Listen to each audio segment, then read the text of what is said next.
welcome, Fright fans, to the Horror Story Corner. Hello and welcome, Fright friends, to this, the Horror Story Corner, where tonight we have a rotten recital of revenge penned by Bryan Irvine.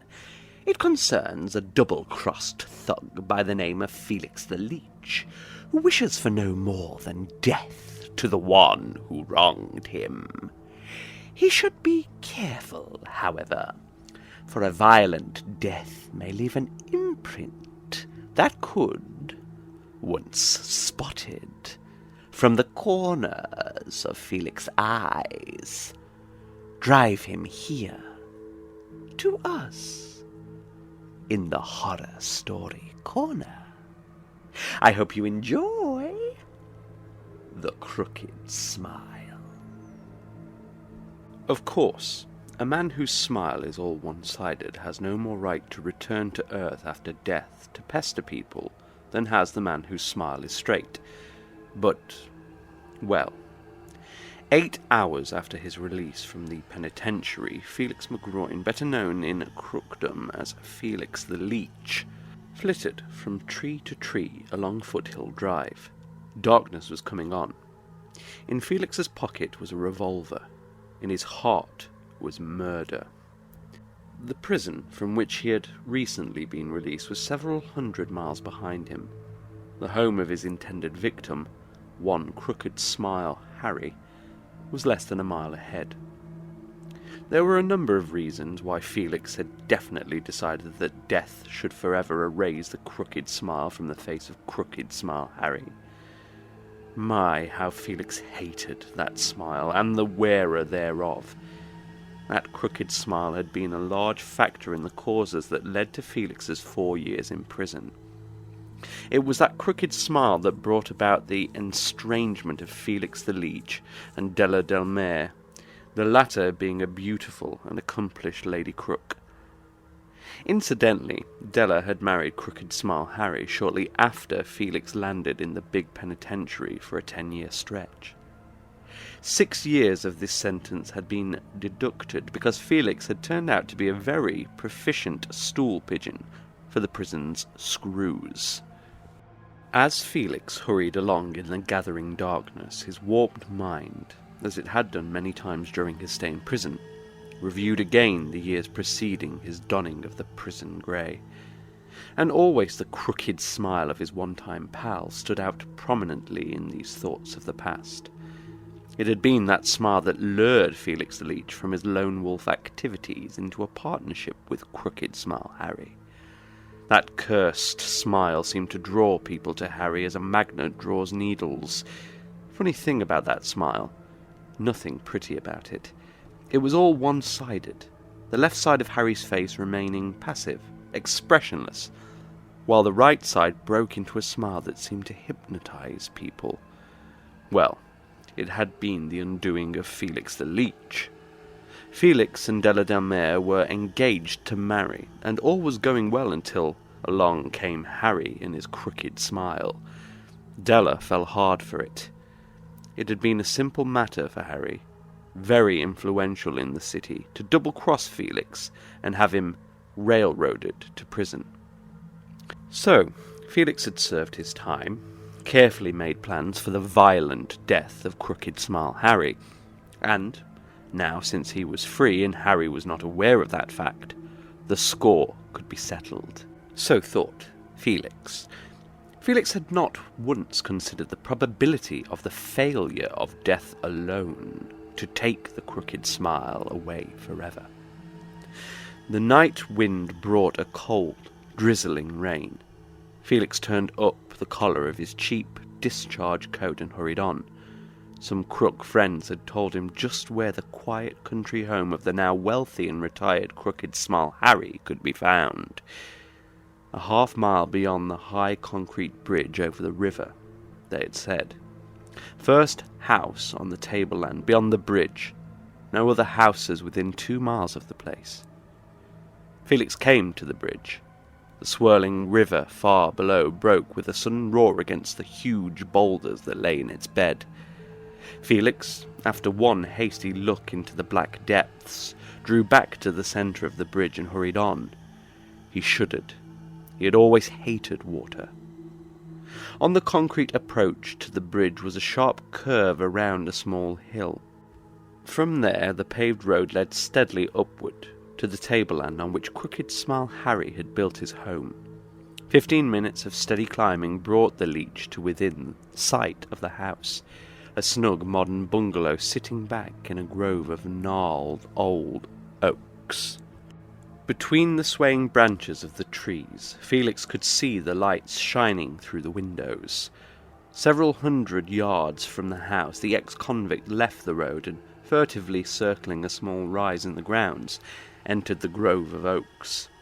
At last he crouched behind the trunk of a large oak, not more than 20 feet from the front door of the bungalow.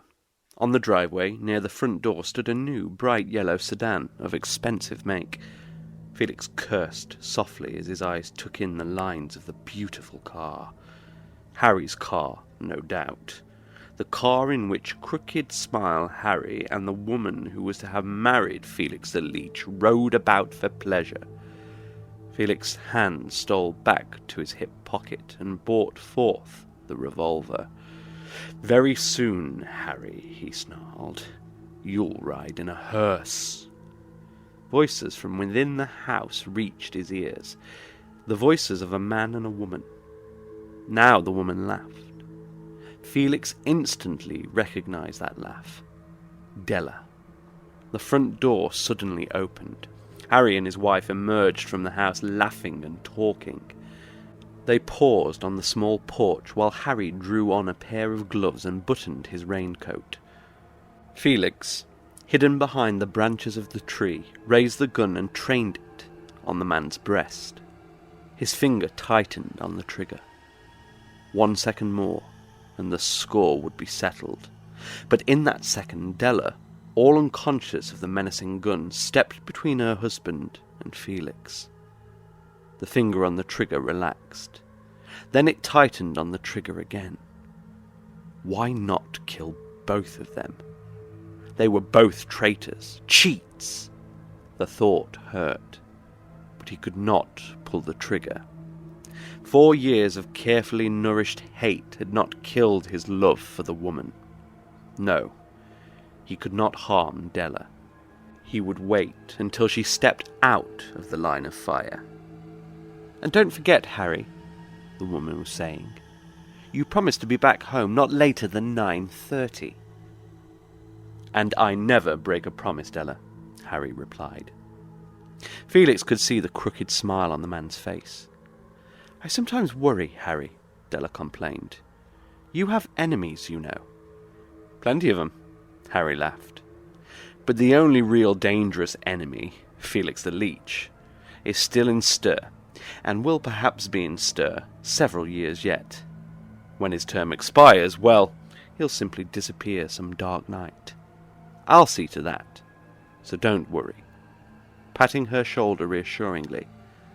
"Why, Della," and his face was very grave as he looked her in the eye, "even death could not keep me away from you. I'll always come back to you, smiling and happy. I actually believe that if I should die before 9:30 tonight, I would be back here with you at that time." "Oh, Harry," Della sighed, "I believe you. You are such a comfort." Felix smiled grimly. "We'll see about that, Harry dear," he thought. "Even death cannot keep you away from Della, eh? We'll know very soon whether or not it can." Yet a cold shiver ran down Felix's spine. Never had Harry failed to do exactly as he said he would do. The ex-convict strove impatiently to banish the strange fear from his heart. Della accompanied Harry to the car, unconsciously remaining between her husband and Felix. Even after Harry had settled himself at the wheel, Felix could not fire without the danger of the bullet striking Della. The door of the sedan was closed. Another wave of his hand to Della, another crooked smile, and the bright yellow sedan shot away in the darkness toward the highway. Felix was undecided what to do. For 10 minutes after replacing the gun in his pocket, he pondered. Then came a plan.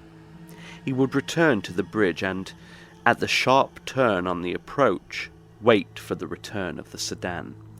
The pavement, because of the rain, would be slippery and treacherous. He of the crooked smile would not attempt to make that turn at a speed in excess of 10 miles an hour. It would be a simple matter to dart from the brush at the side of the road, spring onto the running board, and shoot the man. 15 minutes later, Felix stood, wet to the skin, cold and shivering, in a clump of bushes near the end of the bridge. All would have been well, had he been able to forget Harry's words to Della that even death could not keep me away from you. How the time dragged. To Felix, it seemed that he had waited an eternity. And the rain, it had turned from a slow drizzle to a steady downpour. And the wind, it moaned, sobbed through the treetops, the piercing cry of a wandering coyote and a chill to his heart. From a treetop near the river came the monotonous, lonesome hoo, hoo, hoo of an owl, asking, always asking, patiently curious, tireless, persistent. Then a deafening peal of thunder shook the heavens, and a long, jagged, fiery claw of lightning momentarily lighted up the sodden land. The rain increased. More thunder, like intermittent detonations of 1,000 cannon. More lightning, like white, blinding leers of countless lost souls. Felix cursed frequently to bolster up his courage. Why did Harry's words keep running on through his mind? Even death could not keep me away from you, Della. Felix consulted his watch by the light from the splitting heavens. 9:25. Even as he replaced the watch in his pocket, the glare of oncoming headlights brought his eyes to the bridge. The bright yellow sedan. On it came, glistening and dripping in the lightning's blinding glare. Concealed in the brush, Felix could plainly see the crooked smile on the face of the man at the wheel. Now the car was on the approach. Very slowly it came toward Felix, through the water racing down the approach. Felix the Leech's hour of vengeance had come. No need of bounding onto the running board. Harry was less than 6 feet away.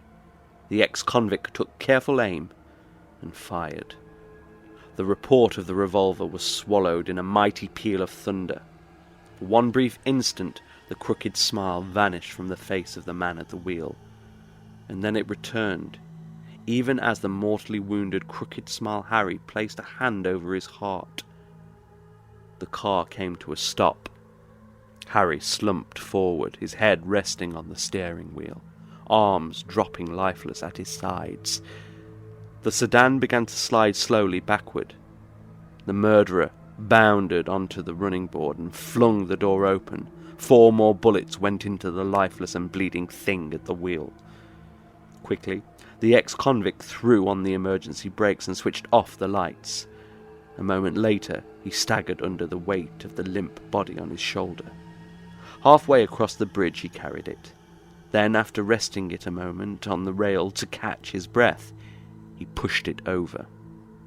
It went hurtling down toward the boulder-strewn torrent below, but before the seething waters covered it up, the murderer, looking down, saw the face of his one-time pal. White it was. White with the livid whiteness of death, and on it, very clearly seen in the glare of the lightning, was the crooked smile. Felix stumbled back to the sedan. Terror gripped him. The intense hatred so carefully nourished for 4 years, spent in a few short minutes, had left him weak and remorseful.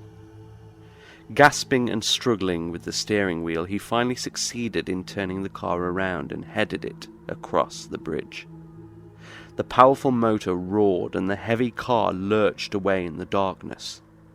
3 miles from the bridge, the fleeing man knew, was the road that led over the mountains and into Mexico. Felix was a careful driver, having driven the warden's car while a trustee at the prison. But now, as he peered intently at the road ahead, a slight movement in the rear seat of the car, reflected in the small mirror above the steering wheel, caught his eye. It was nothing more than a vague white flash. Again that flash of white. The murderer dared not look back. Fear, horrible and menacing, clutched at his heart.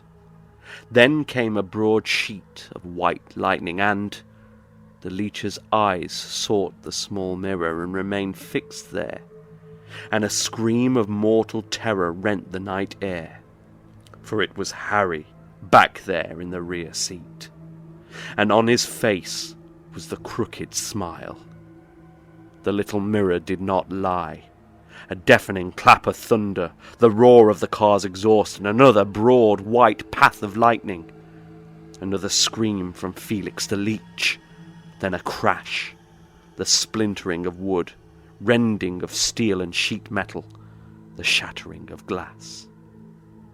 Next morning, while the men of the wrecking crew were removing the mangled remains of Felix the Leech from the demolished car at the bottom of the deep ditch by the side of the road, they found, lashed firmly to the rear seat, in an upright position and unharmed, a life-size bust portrait of Crooked Smile Harry in a heavy black frame. Pinned to the frame at the top was a card on which was written, "To my wife, Della, from Harry, on our 5th anniversary." The portrait had been covered with oilcloth, black on the outside and white on the inside. The wind had blown part of the white side out during Felix's wild drive. Well, looks like Harry kept his word, and he shall be returning to his wife. In some form, at least. But what about Felix? Was it simply guilt, fear, and the deep darkness of the night that made him mistake the portrait for the ghost of Harry? Or was there another, slightly more terrifying explanation?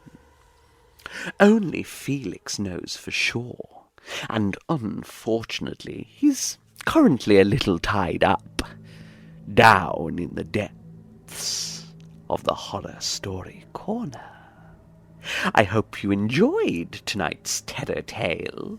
Thank you for listening, and as ever, sleep well.